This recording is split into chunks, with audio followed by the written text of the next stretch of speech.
Kita bergeser pemirsa ke Apple yang sedang melakukan pembicaraan dengan Tencent dan juga ByteDance mengenai kemungkinan mengintegrasikan model kecerdasan buatan mereka ke dalam iPhone yang dijual di China.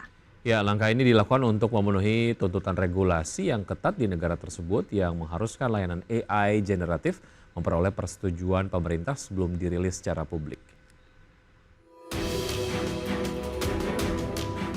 Apple sedang melakukan pembicaraan dengan Tencent dan ByteDance mengenai kemungkinan mengintegrasikan model kecerdasan buatan mereka ke dalam iPhone yang dijual di China. Langkah ini dilakukan untuk memenuhi tuntutan regulasi yang ketat di negara tersebut yang mengharuskan layanan AI generatif memperoleh persetujuan pemerintah sebelum dirilis secara publik. Bulan ini Apple mulai meluncurkan ChatGPT dari OpenAI ke dalam perangkat mereka sebagai bagian dari produk Apple Intelligence yang memungkinkan asisten suara Siri memanfaatkan chatbot tersebut untuk menjawab pertanyaan pengguna tentang foto dan dokumen. Namun ChatGPT sendiri tidak tersedia di China karena pembatasan yang berlaku.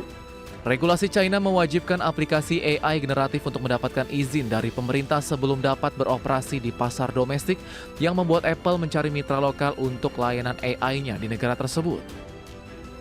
Saat ini Apple sedang menghadapi penurunan pangsa pasar di China, salah satunya disebabkan oleh persaingan ketat dengan merek lokal seperti Huawei yang semakin dominan di pasar smartphone China. Oleh karena itu, Apple berupaya untuk memanfaatkan model-model AI yang dikembangkan oleh perusahaan-perusahaan besar lokal seperti Tencent dan ByteDance. Pembicaraan antara Apple, Tencent, dan ByteDance masih berada pada tahap awal. Namun jika kerjasama ini berhasil, mitra Apple untuk layanan AI di China bisa menjadi pemenang besar di pasar AI China yang semakin ramai dengan peluncuran berbagai model bahasa besar dari perusahaan teknologi besar dan startup.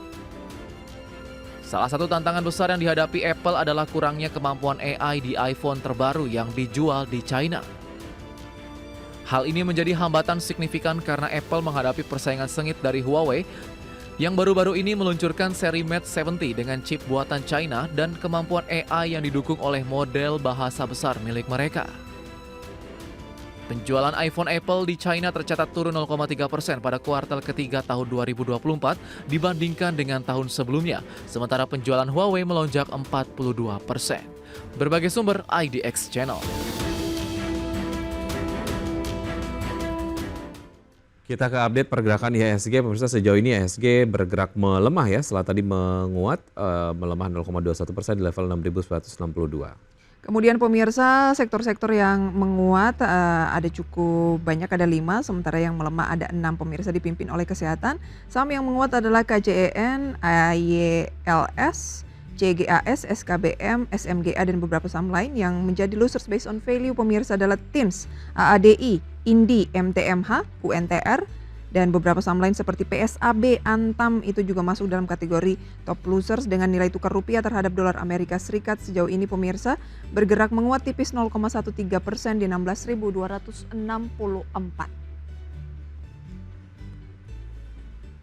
Ya, demikian review singkat dari update pembukaan perdagangan dan sudah 60 menit kami menemani Anda dalam Market Buzz. Ya, semoga pembahasan hari ini dapat menjadi referensi dan sumber informasi untuk Anda.